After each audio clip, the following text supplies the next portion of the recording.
So these are reviews of the 2015 movie Decay and the 2018 movie The Dark.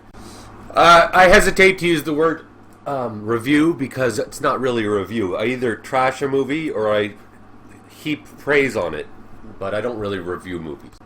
So these two movies, Decay and The Dark, would have won Oscars if Brad Pitt and Halle Berry starred in them. But you know how it works in Hollywood. But these are two movies that Halle Berry and Brad Pitt wish they could be in, because these are the kind of movies that, you know, bring the whole thing to an art form almost. I know a movie's good when I would be proud to have my name on it. Like, I would be proud to have made it. I would be embarrassed and ashamed if I was the one who made Michael Bay's Transformers movies. I'd be ashamed to have made The Last Jedi. I would be ashamed to have made The Family Guy. I would be proud to have made South Park. I would be proud to have made these movies. And there's not a lot of movies I'd be proud to have made. So I loved this movie so much, Decay, I just watched it. The Dark I watched like a year ago, but I'm going to synopsize that. I loved it so much that I want to retell the story in my own words. So, spoiler alert, don't listen to the rest of this if you don't want, like, you should just watch the movies. But yeah, from here on in, I'm just going to spoil the whole thing. So, Decay is the story of a middle-aged man who is a complete loner. He has no friends in the world. His mother screwed him up, like, huge. He's got OCD, and he just hides at home. And he's got, like, 5 locks on his door, and he collects keys. And he's just like a really nice guy. And these 2 teenage girls break into his home to try to rob it. And he finds them and he goes, "Why are you in my house?"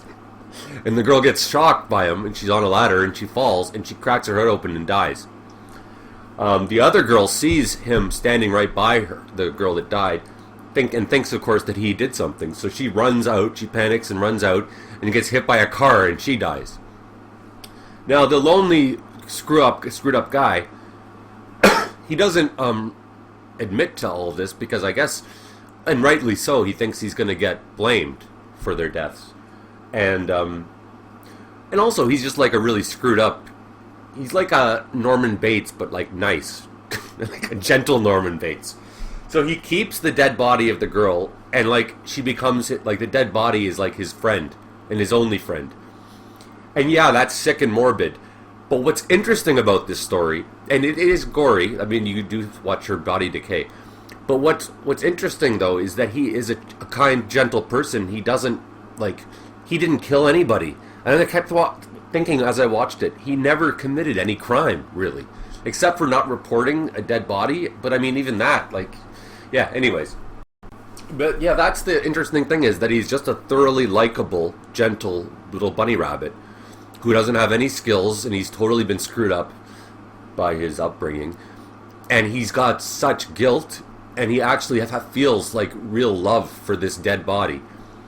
And he actually doesn't do anything twisted aside from keeping her dead body. And so what it is it's a perfect analogy for loneliness. Almost perfect.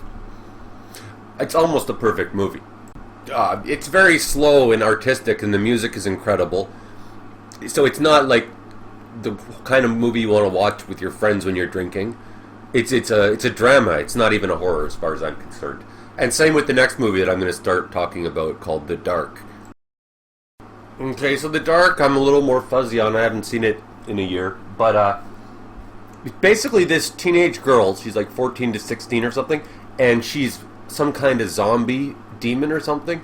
Like, her face is all decayed and shit, and she's in the middle of the woods. She lives in the middle of the woods, and she meets this boy whose eyes have been gouged out, and he's about to get killed by some kind of serial killer. And the zombie girl rescues the kid and kills the serial killer. And, well, now, you know, right, I gotta interrupt with, like, already these are great concepts for stories. Like, you already want to watch them based on these concepts. Okay, so basically what it is her and the boy have both suffered unimaginable pain in their lives. And but they start what's the word? Developing a friendship, and as they do, she starts looking less and less like a zombie demon and starts looking more and more like a regular girl. So the whole thing is, it's like an analogy for learning how to trust again after you've been broken. And then at the end of the movie, she's hitchhiking. She saves the little kid's life, the boy's life, and she's alone again. But she's hitchhiking at the end, and somebody lets her in the car. And then you see, she looks through the side view mirror, and you see that she's like never was a zombie in the first place. Like, she just thought she was a monster the whole time. Isn't that fucking brilliant? Okay, so one more review is of a movie called A Dark Song. And what this is about, it's like made in Ireland or Scotland. It's really difficult hearing their stupid accents, but if you can get through that. So this woman, her son got killed by a group of other kids or something, and she wants to summon her guardian angel to kill the people that killed her son. And so she locks herself up with this guy who apparently knows how to do it, how to summon your guardian angel. And they lock themselves up in the house. And he puts her through all this torment, basically, because it's all part of the ritual. And he's like, you gotta do whatever I say, no questions, just do what I fucking say. And he does, and he's like, if you do anything even slightly wrong, demons can come instead of the guardian angel. So we have to do everything right. And demons will come, but we just have to fend them off until the guardian angel comes. And so the whole movie is scary because demons do come. And then at the end, she finally sees her guardian angel, and that's the picture there. And she's like, oh, you're so beautiful, you're so beautiful. She's like, because the guardian angel will do whatever she wants. And she goes, I want the power to forgive. Aww. She wanted revenge throughout the whole movie. And at the end, when she gets a glimpse of the guardian angel and his beauty, she realizes that she just wants to be able to forgive. And so, you watch a Martin Scorsese movie or a Spielberg movie or any of these assholes, and what was that about? It was never about anything. It's like Goodfellas. It's just about a bunch of people killing each other.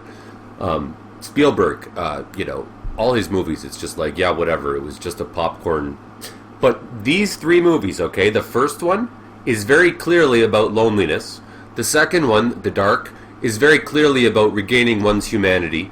And the third one is all about forgiveness. And it's just wonderful to watch a movie that actually has a point.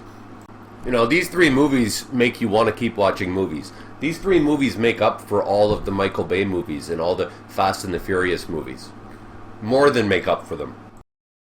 If you like gays, click like. If you like blacks, comment. If you like women, click notification bell. If you like gay women, subscribe. And if you like gay black women, Patreon, Human Warnings, give me money.